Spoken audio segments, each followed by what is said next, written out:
여야의 공무원연금 개혁안 처리가 세월호법 시행령 논쟁으로 또다시 무산 위기에 놓였습니다.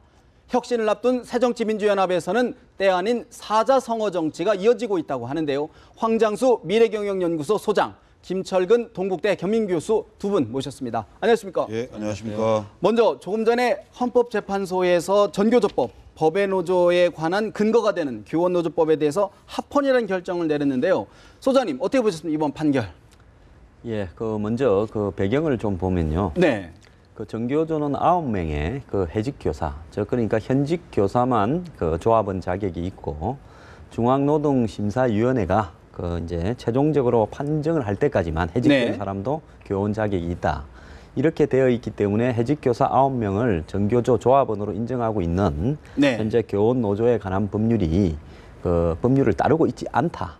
이렇게 해서 2003년 10월에, 재작년 10월에 이 교육부가 전교조가 이걸 고소하겠다면 법의 노조로 가라 네. 하면서 전교조의 이 노조 자격 부분에 대해서 취소를 했죠. 네, 통보를 그렇게 했죠. 하니까 이제 취소 무효 소송을 내고 효력 정지 소송을 내면서 대응하다가 전교조가 최종적으로 이제 기대한 것이 헌법재판소에 이 본질적인 교직 활동에 장애가 되는 활동을 하지 않고 네. 전교조의 이해관계를 위해서 집회나 시위를 하다가 거기에서 도로교통법 위반 등이 문제가 되어서 해직이 된 사람은 교원 활동의 연장선, 이익 활동의 연장선상에서 노력하다가 해고된 거니까 임으로. 인정해 줄 수 있지 네. 않겠느냐. 네. 그렇게 기대를 했는데 아마 헌법재판소는 교원의 범주라는 것은 어쨌든 현직 교원으로 한정이 되고 전교조가 주장하는 그러니까 이 전교조의 이해관계를 위한 활동을 네. 하다가 해직된 사람에 대해서는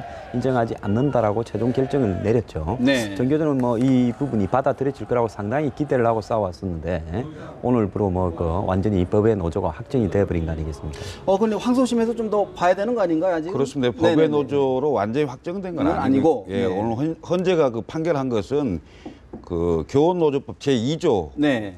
조항에 대한 겁니다. 그 조항이 방금 말씀하셨듯이 교원의 자격을 네. 초등고등학교 현직으로 재직하고 있는 선생님들에 한해서만 이제 자격을 주는 건데 네. 지금 방금 말씀하신 대로 지금 현재의 전교조는 9명의 해직 교사가 포함이 돼 있고. 조합원으로 포함되어 네. 있어요. 근데 전교조 규약에 해직 교사도 포함한다는 규약이 있습니다. 그리고 실제로 조합원 총회에서 9명의 조합 자격을 인정하겠다 해서 2013년 10월 24일 날 고용노동부에서 이제 통지를 했죠. 법의 네. 노조 통지를 했는데 그 통지에 반발을 해서 이제 행정소송도 하고 그다음에 헌법 소원도 하고 이런 걸 한 거 아니겠습니까? 그런데 결과적으로 오늘 결과는 뭐냐면은 교원노조법 제2조에 관한 것은 그 법률은 합헌이다. 네. 이렇게 결론을 내렸고요.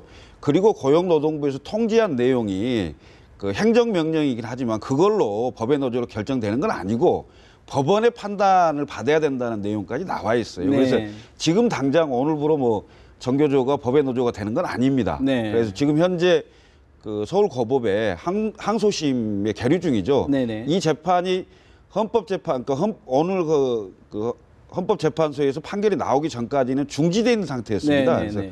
그래서 내일부터라도 재개가 되겠죠. 재개가 돼서 최종 판결이 나기 전까지는 합법적 노조로 인정이 되는 거죠. 네네. 그리고 이제 판결이 났을 때 이제 어떻게 날지는 좀 두고 봐야 되겠습니다만은 오늘 헌재의 판결로 인해서 네. 전교조는 상당히 불리한 위치에 처해 있는 건 사실입니다. 네네. 예, 그래서 지금 다른 어떤 노조하고의 형평성 문제도 있는데요.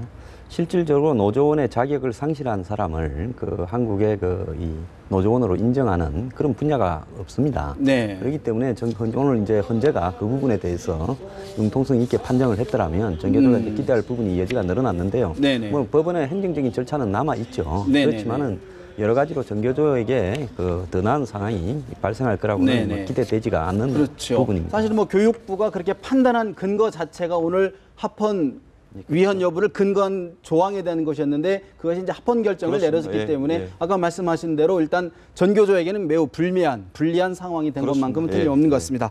자, 이제 다른 얘기를 좀 해보겠습니다. 오늘이 이제 5월 국회 임시국회 마지막 날인데 여야가 여러 차례 얘기했습니다. 오늘 본회의 때 여야 합의로 공무원연금 합의 처리하겠다라고 얘기했는데 현실은 참 어려운 것 같습니다. 김 교수님, 사실은 뭐 여러 원인이 있겠지만 그중에 대표적인 게 야당이 이제 세월호법 특별법 시행령을 가지고 이제 연계시키다 보니까 그런 것 아니냐 이런 이야기가 나오는데 야당이 주장하는 핵심 내용이 뭡니까? 지금 세월호 특별법 시행령이 그 정부 국무회의를 통과해서 제정이 돼 있죠. 네. 제정돼 있는데 세월호 그 시행령에 의하면은 지금 조사 일과장이 정부에서 파견된 공무원으로 임명하게 돼 검사죠. 검사로 네. 돼 있죠. 근데 세월호 특별법이라는 게 그럼 그 특별법위원 조사위원회라는 게 사실상 정부를 상대로 한 관피와 척결 관련 뭐 이런 것들을 조사해야 되는 거 아닙니까? 네. 그런데 정부에서 파견된 검사가 와서 조사를 하면 다시 그 사람 정부로 돌아갈 사람 아닙니까? 네. 그럼 과연 중립적으로 정확하게 조사를 할 수 있겠느냐? 한계가 있는 거 아니겠느냐? 그래서 이 그 조사 일과장 핵심 보직인 조사 일과장에 대해서는 민간인을 특채할 수 있도록 네. 시행령을 바꿔달라. 뭐 이런 요지입니다. 이제 조사 일과장 위에 이제 조사국장이라는 국장이 직위는 있고. 또 민간인이 해요. 그래서 이제 사실 뭐 밑에 국장이 과장을 어쨌든 세월호 조사 특위라는 부분은 이 정부의 기구지 않습니까? 네네. 정부의 공식 기구이기 때문에 민간인이 와서 일하더라도 사실상으로 그 일하는 동안에는 공무원에 대한 네. 일종의 임시 계약직 공무원이 네. 되는 거죠. 그런 부분이기 때문에 통제를 할 수 있다고는 봅니다만은. 근데 저는 중요한 게 그 부분에 대해서 뭐 세월호 유가족이나 네. 현재 정부의 세월호에 대한 여러 가지 조사나 그 규명 부분에 대해서 좀 문제를 가진 쪽에서는 그쪽을 갖다가 뭐 하자 이렇게 주장을 할 수 있습니다. 예, 근데 예. 중요한 것은요. 공무원 연금 개혁, 저는 개인적으로 연금 개혁이 아니라 연금 그냥 조정 방안이라고 이야기를 하고 싶어요. 예. 이 뭐 계획이라고 이름을 붙이려면 근본적으로 공무원 연금이 이 파국적인 상황으로 진행되어 가는 것을 이번에 개혁으로서 차단해서 그야말로 후세대에도 안정적으로 굴러갈 수 있는 구조가 만들어지는 것이 개혁이지. 기껏해야 2016년에 터질 것을 2022년부터 또 터지도록 이 시한폭탄을 갖다가 조금 이렇게 타이머만 연장하는 격에 지나는 게 과연 개혁이라는 이름을 붙일 수 있냐 이렇게 생각하는데 어쨌든 공무원 연금 개혁 법안이 처음에는 어디에 연결됐습니까? 국민연금으로 연결을 했어요. 공무원 연금이 일반 국민연금보다 8배에서 한 10배 정도 더 많이 받습니다. 일반 국민들은 32만 원, 이분들은 230, 40만 원에서 300만 원까지 평균 받는다는 통계가 나오고 있어요. 예. 그렇기 때문에 돈이 없고 가난한 국민들이 뭐 대다수인 중산층 이하 사람들이 그 퇴직한 공무원들 한 40만 명 먹여 살리려고 돈을 내어서 이런 연금 구조를 갖다가 유지할 수 있는 게 옳으냐 이런 문제를 제기하면 공무원들이 좀 네. 더 내고 덜 받는 쪽으로 격차를 줄이는 쪽으로 가서 안정적인 재정 구조를 확립하는 게 맞는데 그 돈을 결국 국민이 내지 않습니까? 네. 그런데 이분들은요 느닷없이 국민연금을 올려서 이야기하지 왜 우리 걸 깎느냐라고 하면서 이슈를 이쪽으로 전환시켜가지고 그 뒤부터는 이번에 공무원 연금 합의가 제대로 됐는지 안 됐는지는 어디에도 제대로 따지지 않고요. 국민연금 소득 대체율을 50%를 갖추는데 하느냐, 두 배를 마느냐. 지금 9에서 18%를 내야 되느냐 안 그러면 1%만 올려서 10%대로 하면 되느냐 이 논란만 가지고 이야기한 겁니다. 그렇기 때문에 공무원들은 싹 빠져나가 버렸죠 이걸로. 네. 그 뒤부터 공무원 연금 개혁에 대해서는 원론적으로 이게 계획이 아니니까 다시 고치자라는 이야기는 어디에도 안 나옵니다. 학계든 이 공무원 사회든 네. 이번에 여야 정치권이 네네. 그래서 이 빠져나가 버렸어요. 그래가 이제 국민연금을 걸고 나오다가 그 다음에는 이 부분에 대해서 이제 주장하는 부분은 단기적으로 되는 게 아니라 이거 정말 계산해서 어느 것이 오느냐고 주장하려면 한참 걸릴 겁니다. 그러니까 문영표 이 보건복지부 장관이 그러니까 세대 간 도덕질이라는 표현을 썼다. 그러니까 기존의 20, 30대 젊은 세대들에게 이 모든 부담을 네. 떠넘기는 이런 네, 국민연금을 손을 대면 안 된다. 네. 이렇게 표현했고 과장되게 이야기했대서 문영표 장관을 갖다가 이제 국회 본회의에 네.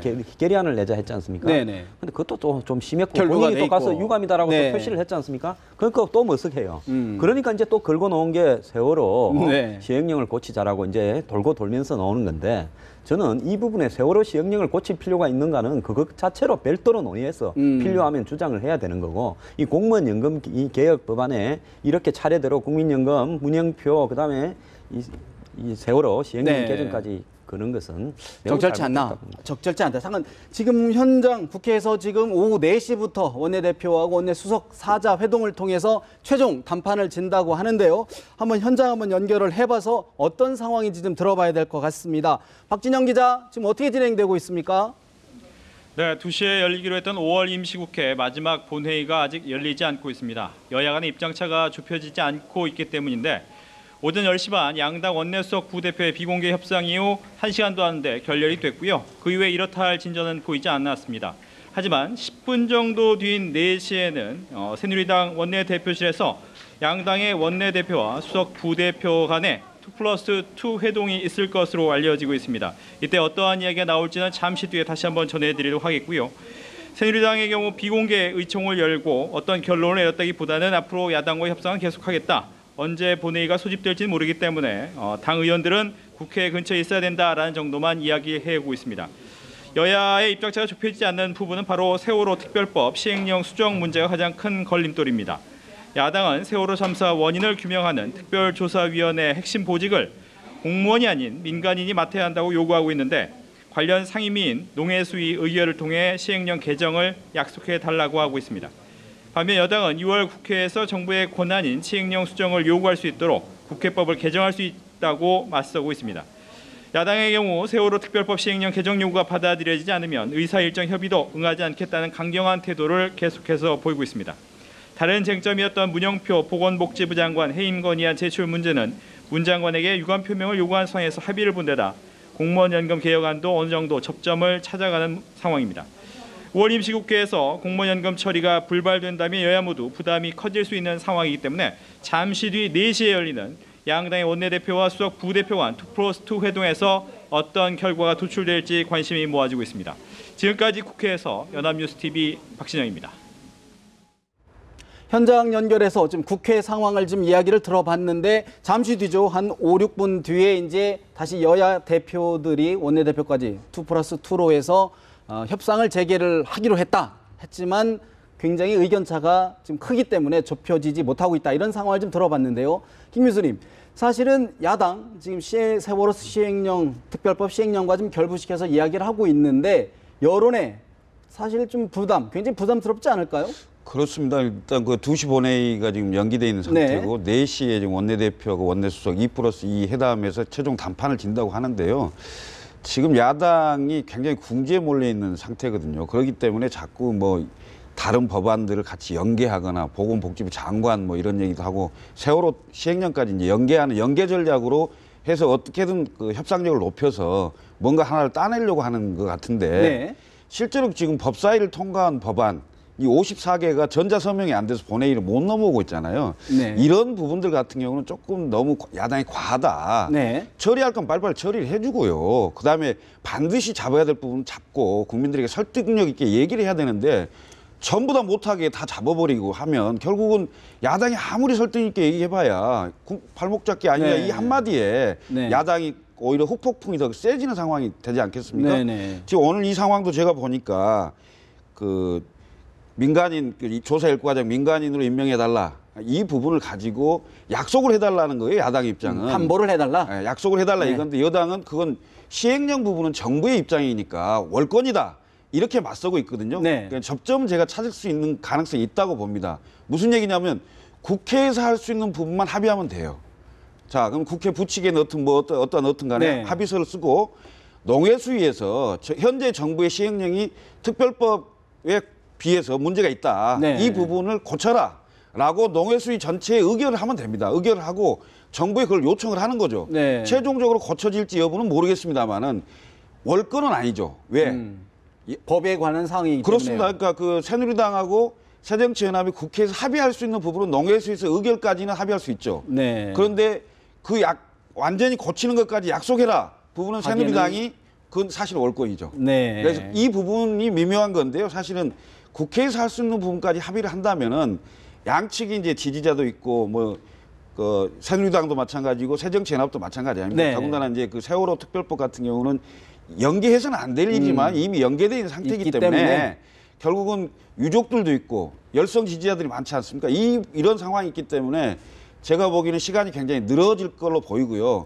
오늘 12시는 넘기지 않되 저녁 늦게쯤은 어느 정도 타결 지점이 있지 않겠냐. 어떤 접점이 있을 것이다. 그렇습니다. 이렇게 말씀하시는 건데 여당도 상당히 좀 부담스러운 거 아닙니까? 사실은 뭐 야당도 부담스럽지만 여당 입장에서도 좀 지금 청와대에서도 강하게 압박을 하고 있고 또 만약 이번에 합의가 깨지게 된다면 다른 여러 가지 법안 처리에서도 굉장히 어려워질 것 같은데 여당은 어떨까요? 저는 개인적으로는요. 이런 정도의 합의를 공무원 연금 개혁이라고 통과시키는 것보다는 차라리 이번에 깨져 버려가지고. 오히려? 그러면 나중에 국민들이 뭐 나중에 산더미를 안든 그 부분에 대해서 국민 여론이 네. 심화되고 국민들이 공무원 연금이라는 것과 국민연금이라는 것이 무엇이 문제인가 좀 더 잘 알아서 국민들의 분노가 열화같이 되었을 때 제대로 개혁을 하는 것이 낫다고 보는데요. 네. 이 문제를 지금 통과되기를 바라는 국회의원들은 솔직히 말하면 실적 내년 총선 앞두고 여야 지도부 실적에다가 그다음에 이 부분을 또 뭐 각종 민생 법안 또 경제 활성화 관련 법안 청년 실업 대체 법안 이런 부분들이 지금 54개인가가 대기를 네. 줄줄이 하고 있는데 네네. 사실상 하나마나한 법안을 통과시키기 위해서 지금 당장 급한 법안 54개를 미루고 있는 지금 어처구니 없는 일이 지금 벌어지고 있다고 보는 겁니다. 네. 그렇기 때문에 뭐 청와대도 어지간히 밀었는데 지금 4대 개혁 중에 되는 게 없으니까 이거라도 뭐 통과됐으면 일단은, 네. 하는지 모르겠지만은 그렇지만은 사실은 이거는 정말로 무의미한 법 하나를 통과시키려고요. 네. 거기에 또 다른 옵션을 얹고 거기에 나머지 진짜 필요한 법안들은 미루는 좀 우스운 일들이 벌어지고 있는데요. 국민들이 솔직히 말하면 경제나 수치에 적용되는 부분에는 자세한 내용을 잘 모르기 때문에 이런 일들이 진행되고 있다고 보는 겁니다. 그러면 사실은 약간은 좀 다른 내용이긴 한데 여당에서는 이게 국회 선진화법 때문에 사실은 이런 일들이 좀 빚어지고 있다. 이런 얘기에서 또 여당 내에서는 TF도 구성해서 좀 뭐 개정을 해보자 이런 얘기도 나오지 않습니까? 결부가 돼 있는 건가요? 근데 뭐 그렇게 볼 수도 있겠지만요. 네. 국회 선진화법을 뭐 통과시킨 게 여당 대표가 앞장서서 통과시켰는데 네. 지금 누구 탓을 하겠습니까? 그 여당이 현재 전부가 다 책임이 있는 부분이기 때문에 필요하다면 그런 부분을 갖다가 앞으로 법률 개정을 통해서 공개적이고 당당하게 해야 되는데요. 과연 새누리당의 이 국회 선진화법이 오늘날 한국 국회에 정말 국민의 민생을 방해하고 있다는 부분을 용기 있게 들고 나와서 국회 선진화법 바꾸자라고 총대를 맬 사람이 있을까? 있겠는지 저는 의문이고 뭐 야당은 그거 원하지 않을 거고요. 네네네. 야당도 나중에 이제 여당 되면 그럴 어떻게 수도 뒷감당할지 걱정입니다. 네. 그렇기 때문에 솔직히 말하면 정치를 하는 사람들은요. 국민들을 그때그때 속이기 위한 명분에 치중할 뿐이지 진정으로 민생에 도움이 되는 일은 제가 하고 있는지 의문입니다. 근데 국회 선진화법이요. 네. 그럼 국회 선진화법이 없으면 지금 새누리당이 다 날치기 하겠다는 얘기입니까? 국회 선진화법이라는 게 지금 국회 선진화법을 통해서 네. 법안 한 번도 심의해 본 적이 없어요. 심의해 본 적 있나요? 어떤 법도 국회 선진화법을 통과해 본 적이 없습니다. 국회 선진화법이라는 게 쟁점 법안이 생기면 해당 상임위원회에서 3대3 6명의 조정위원을 두고 그 조정 소위원회에서 90일간의 어떤 숙성기간 내에 합의를 해봐라. 뭐 이런 취지로 한 거거든요. 안 되면 5분의 3으로 하고. 그렇습니다. 네. 그러니까 5분의 3이 동의를 하면 90일 이전에라도 할 수 있고 이런 상황인데 그만큼 숙성 기간을 가지고 그러니까 합의하는 정치를 만들어보자 해봐라. 이런 취지인데 네. 지금 우리나라 국회의 모든 법안이 쟁점이 생기면 전부 원내대표회담으로 올라옵니다. 그래서 전부 그냥 정쟁이 되는 거예요. 이게 문제입니다, 사실은. 그 시간 다 보내고 그렇습니다. 마지막에 구다당 며칠 만에 정치적 타협바가 통과시켜버리지 않습니까? 아니 무슨 얘기냐면 국회에 올라온 모든 법안을 너무 정치화시킨다는 거예요. 그래서 해당 상임위원회에서 국회 선진화법 그렇게 한 번, 두 번씩 했는데도 문제가 생기면 그때 가서 보완을 하든 고치든 폐기를 하든 해야 될 거 아니겠습니까? 네. 대한민국 국회에서 그동안 얼마나 많은 날치기와 몸싸움이 있었습니까? 그나마 국회 선진화법이 있어서 그 합의의 정치를 협상하고 이런 것들 때문에 시간이 많이 걸려서 그렇지 다른 나라의 외신에 네. 적어도 몸싸움과 날치기는 지금 그런 보여주진 것은 않고 있죠. 네네. 보여주고 있지 않지 않죠. 않습니까? 네. 그래서 국회 선진화법이 가지고 있는 장점도 있어요.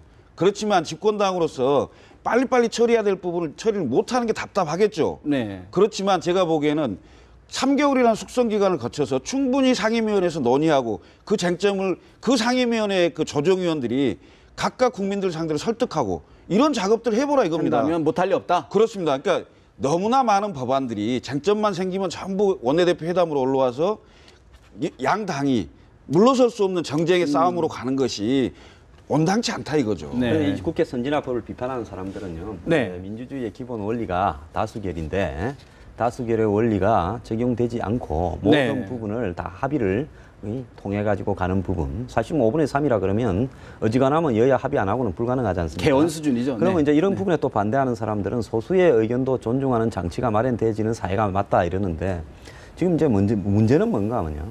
우리나라가 국회 선진화법을 통과시킬 만큼 소수의 의견까지도 존중하는 나머지 사회적 장치들이 제대로 있느냐 그런 게 없는 상황 속에서 솔직히 말하면 한국적 정치 수준에는 다수로 그냥 통과시키는 국회 선진화법이 딱 맞을 국회 선진화법이 없는 현 네. 상태가 이전 상태가 맞을 수가 그냥 있는데 과반수로 하는. 예, 그리고 지금 한국의 나머지 시스템들은 이 사회적 소수라든지 약자들에 대해서 합의하고 그 사람들 의견을 존중을 해주는 이런 시스템들이 거의 없지 않습니까? 네. 그런데 그 모든 법을 통과시키는 핵심인 국회에 조금 한국의 수준에 맞지 않게 이렇게 이 국회 선진화법이라는 걸 들고 와가지고 네. 이제 이 다수결을 무력화시키고 있다 이런 비판을 하는 거죠.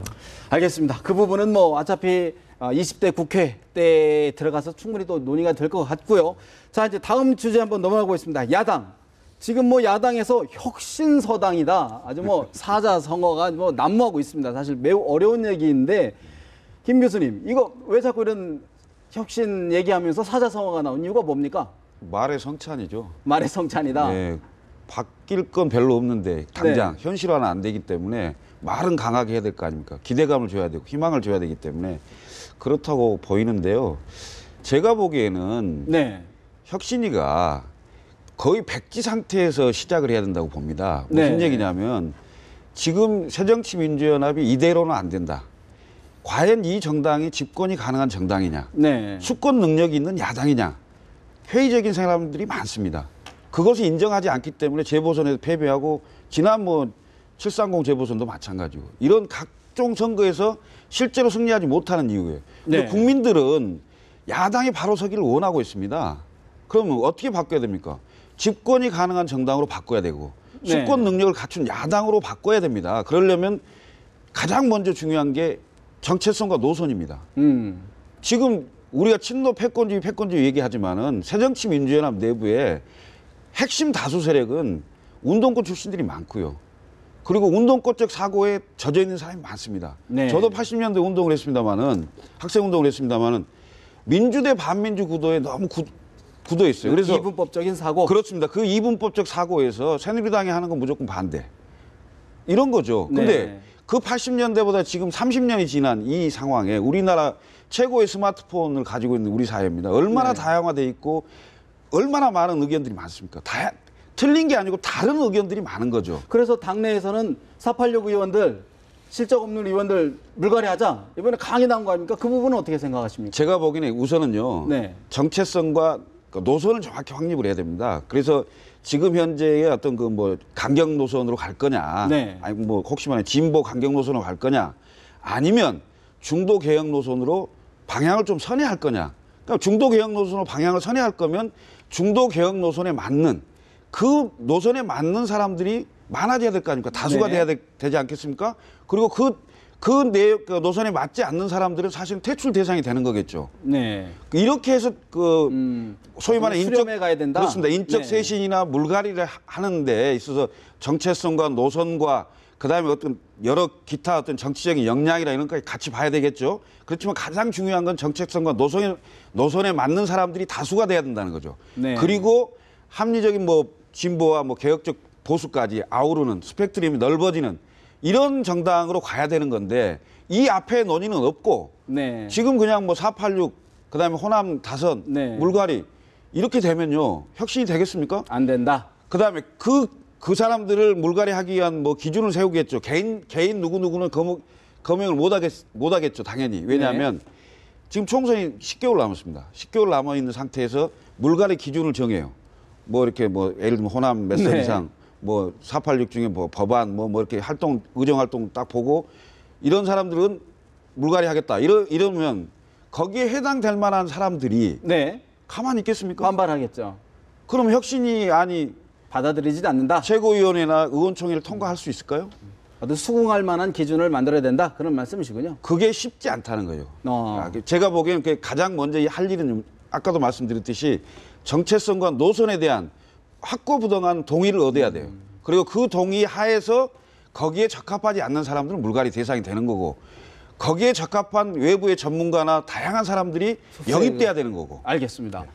저는 한국의 정당의 제일 문제가요. 네. 이 진단을 내리고 그 다음에 처방이 내려야 되는데 그럼 혁신위의 입장은 뭐냐? 지금 이야기하는 거 보면 개파 등록제 같은 희한한 이야기. 네.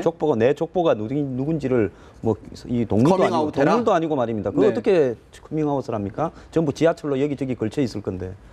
그래서 이런 이야기가 나오는 거나 뭐 동교동 없앤다, 뭐 호남 없앤다, 486 없앤다 이런 이전에 네. 예를 들어서 지금 한국의 이 정치의 문제가 뭐냐, 저 국민들의 사회 현상과 돌아가는 경제 사회 현상과 한국의 정치에서 주장하는 것, 그리고 또 새정치연합에서 주장하는 것이 얼마나 괴리가 있는가, 이걸 내게 되면요 답이 간단하게 나옵니다. 지금 국민들 같은 경우에 이념 갈등이 문제가 아니라 빈부 갈등이 가장 문제다. 2008년 금융위기 이후에 굉장히 심화되고 있다.